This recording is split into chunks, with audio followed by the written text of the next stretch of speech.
With age has come wisdom and experience that can make things a lot better. Right. And so, but look, that's for you all to decide, not for me to decide. And well, let me ask you this.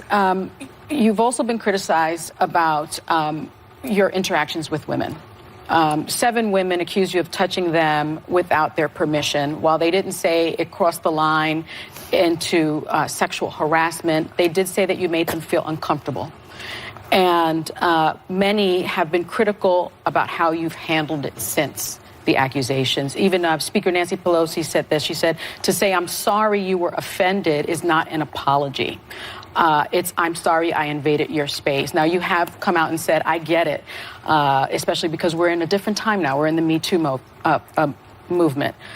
But are you sorry for what you did? Are you prepared to apologize to those women? Look, here's the deal. I have to be, and everybody has to be, much more aware of the private space of men and women.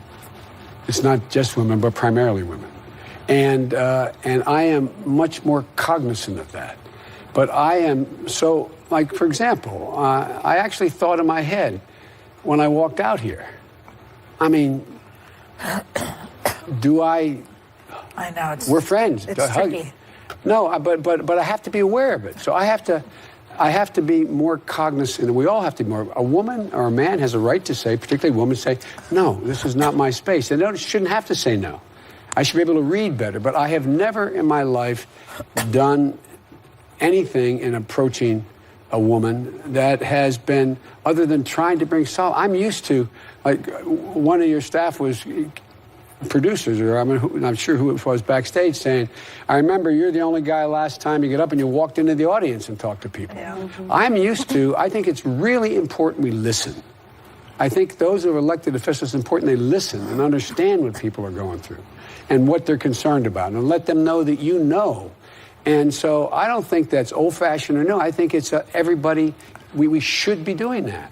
But I have to be more careful that I walk in, even including whether I sit down next to somebody and is not invited to sit down. So that's my responsibility. I have to be more aware, and it's totally legitimate for someone not to have to say, no, don't get in my private space. It's my job. It's my job to read that, no, this is space that no one wants me to invade. Yeah.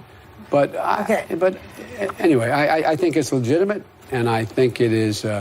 And to anyone, but I don't think anyone's ever said that I invaded their space in a way that was designed to do something other than making them feel uncomfortable, but not anything having to do with harassment or anything else. Right, they have said that, but they've also said we'd like an apology. Well, look, I'm really sorry if what I did in talking to them, trying to console, that in fact they took it a different way. And it's my responsibility to make sure that I bend over backwards to try to understand how not to do that. Nancy Pelosi wants you to say, I'm sorry that I invaded your space.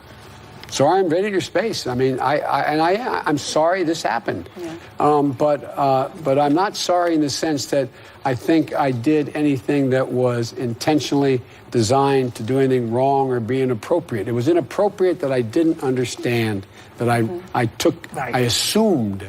Look, I was, anyway.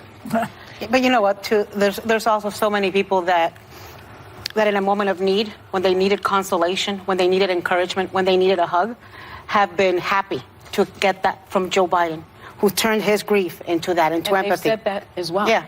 You know what, you're going to be here the rest of the show, and we have a lot more to talk to you about. So we're going to be right back with former Vice President Joe Biden. Stick around. Joe Biden.